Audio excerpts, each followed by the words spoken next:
Muchas veces tomamos decisiones, obedecemos ciertos patrones sin darnos cuenta el por qué, creyendo que somos nosotros mismos que tomamos las decisiones, que seguimos nuestro instinto.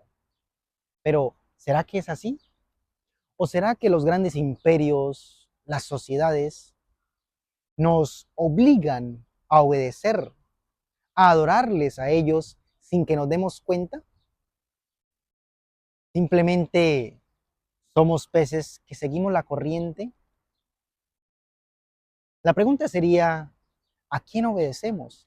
¿A quién adoramos en este momento? ¿A quién estás adorando u obedeciendo? Esa es la pregunta que debemos hacer durante esta semana.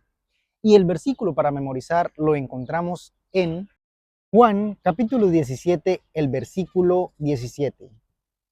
Santifícalos en la verdad. Tu palabra es verdad.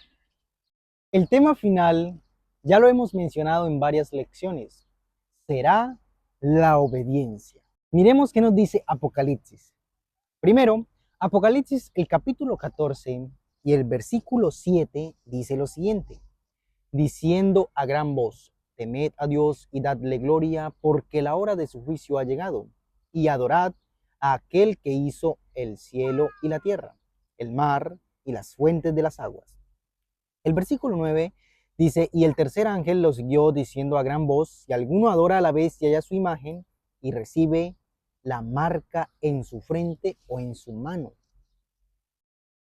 Luego Apocalipsis 4:11 dice algo muy interesante. Señor, digno eres de recibir la gloria y la honra y el poder, porque tú creaste todas las cosas y por tu voluntad existen y fueron creadas. Apocalipsis nos está diciendo algo muy interesante que ya lo hemos mencionado un poco en algunas lecciones, que es el que adora o obedece a una bestia, a un imperio, a Satanás, o el que es digno de la honra, de recibir el poder y la gloria que es Dios. Pero miremos qué pasa con los que deciden obedecer a Dios. Apocalipsis sigue explicando lo que va a suceder. Primero, miremos lo que dice Juan. Juan, capítulo 16, el versículo 2 dice, os expulsarán de las sinagogas y aún viene la hora cuando cualquiera que os mate pensará que rinde servicio a Dios. Mateo 10:22 dice, y seréis aborrecidos de todos por causa de mi nombre, mas el que persevere hasta el fin, éste será salvo. El enemigo nos presionará de muchas maneras para obligarnos a que le obedezcamos, a que le sigamos a él. Pero el versículo dice algo interesante, el que persevera hasta el fin, la perseverancia, algo interesante. Pero también Apocalipsis describe algo interesante que es de la manera que el enemigo nos quiere presionar. Miremos ahora sí qué nos dice Apocalipsis. Apocalipsis, capítulo 13, el versículo 1 hasta el 2, dice lo siguiente. Me paré sobre la arena del mar y vi subir del mar una bestia que tenía 7 cabezas y 10 cuernos, y en sus cuernos 10 diademas, y sobre sus cabezas un nombre blasfemo. Y la bestia que viera semejante a un leopardo, y sus pies como de oso, y su boca como de león. Y el dragón le dio su poder y su trono, y grande autoridad.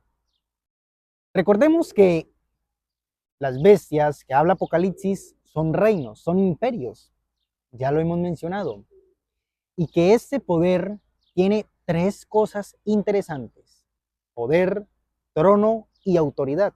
Y con estas 3 características, miremos qué es lo que hace. En el versículo 6 lo descubrimos. Sigue diciendo así, y abrió su boca en blasfemias contra Dios para blasfemar de su nombre, de su tabernáculo y de los que moran en el cielo. Recordemos que ese poder, ese imperio, se le quitaron estas tres características en el año 1789, pero se le devolvieron algunas. Ya se le devolvió su trono, se le devolvió también su poder, ha recuperado su poder, pero le falta la autoridad, que la tendrá más adelante cuando se le entregue el poder político. Allí recuperará sus tres, digámoslo así, sus tres características, sus tres pilares para poder gobernar el mundo. Pero miremos qué es blasfemia, porque según este imperio, este poder, hablará blasfemia. En Juan, el capítulo 10, versículo 33, y en Lucas, también el capítulo 5, versículo 21, nos muestra qué es blasfemia. En esos textos menciona cuando el pueblo se refería a Jesús que él estaba blasfemando. ¿Por qué? En primer lugar, porque en varias ocasiones Jesús dijo que él era Dios. Que hacía, entre las personas decía que él era Dios, se manifestaba como Dios. Y todo ser creado que diga ser Dios está blasfemando. Un ser creado no puede decir que es Dios porque es blasfemia directa con Dios. Eso quiere decir que Jesús no es creado. Un dato interesante para descubrirlo más adelante. En segundo punto también nos damos cuenta de allí, de varios textos, que Jesús tenía la autoridad, el poder para perdonar pecados. Algo, este atributo, que solo lo tiene Dios.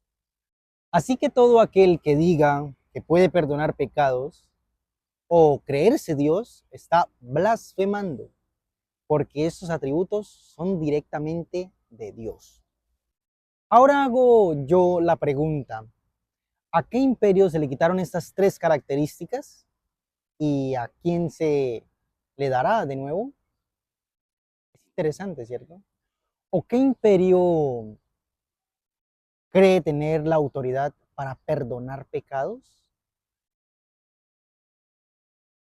¿O qué imperio hace muchos años atrás puso un gobernador, un representante, que según ellos es como si fuese Dios aquí en la tierra? Pensemos un poco, no tenemos que ir muy lejos. O una pregunta más personal, ¿a quién confiesas tus pecados? ¿A Dios?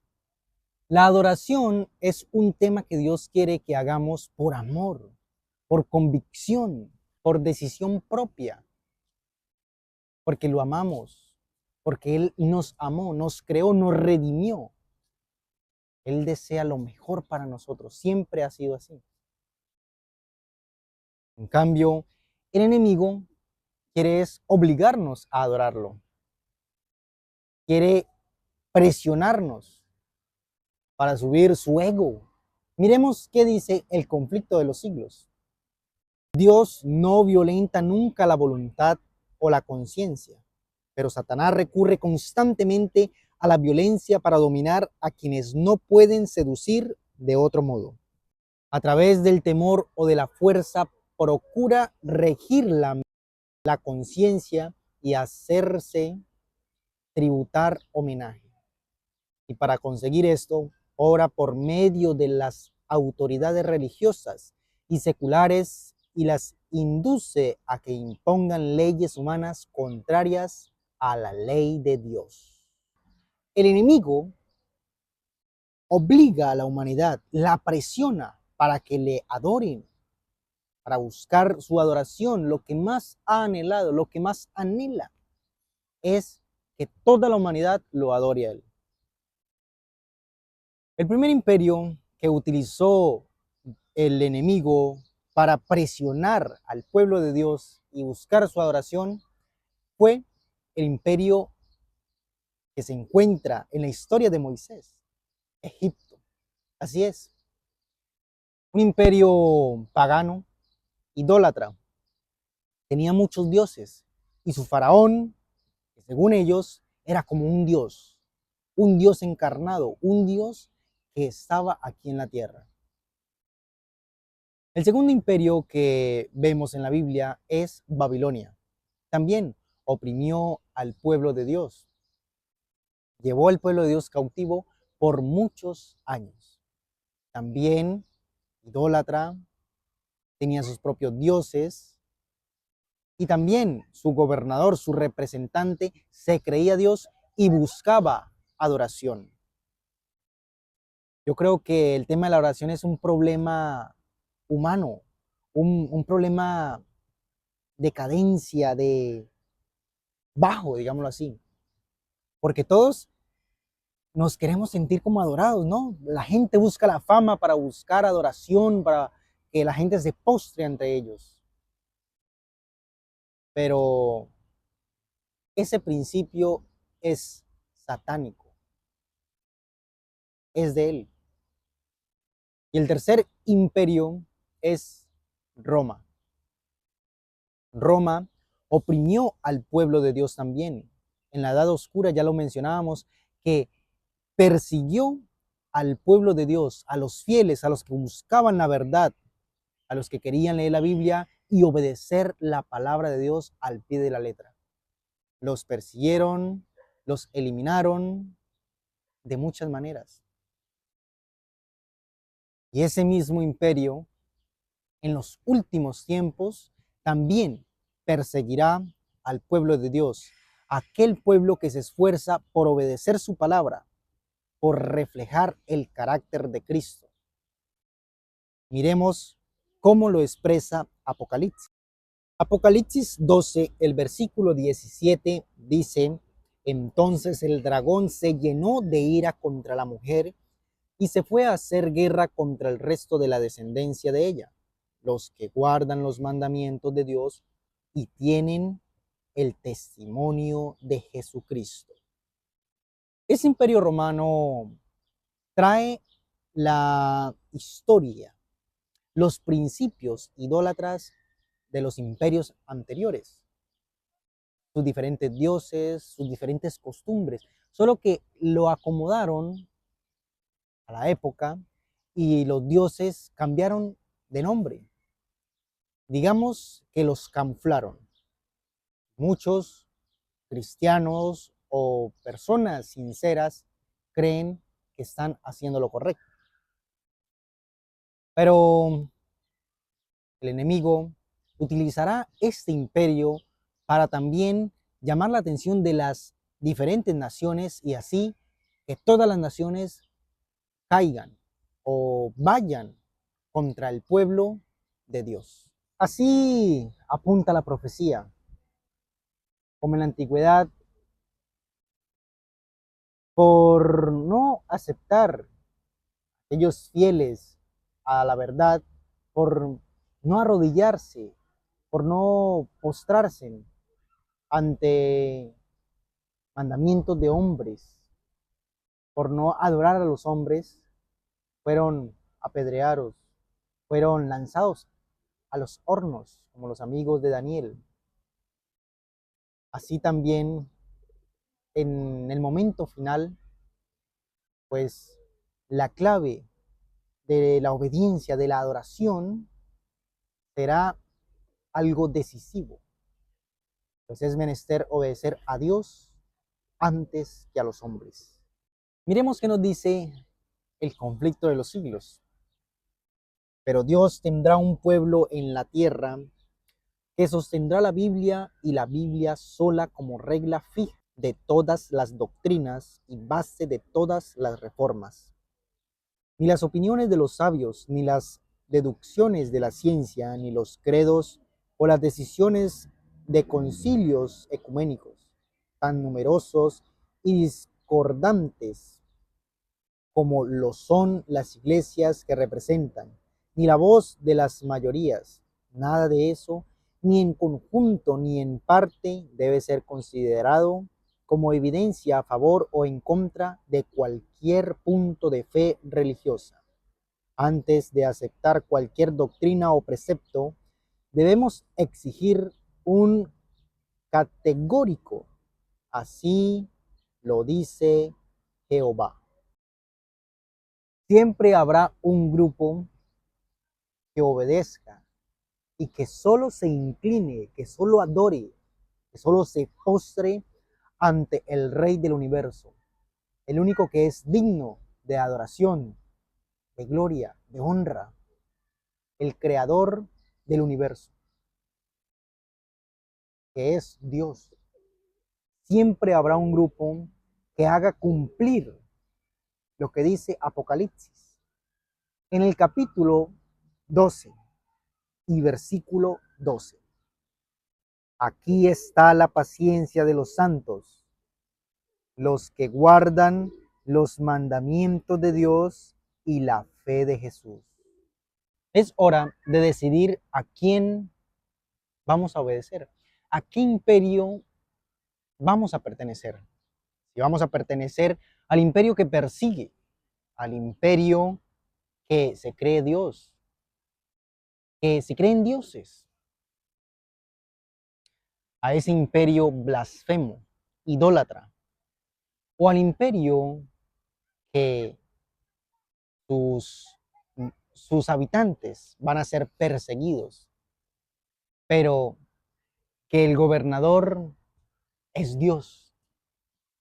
Y nos damos cuenta que Dios siempre ha vencido, siempre ha destruido a aquellos imperios en la antigüedad y lo hará en el último momento también, porque este gobernador, este imperio se encuentra en el cielo. Dios desea llevarnos a su imperio celestial, a la Canaán, a la nueva ciudad. No, ese imperio se encuentra en el cielo, a la Canaán celestial. Allí es donde Dios quiere, desea llevarnos a todos. Dios te bendiga.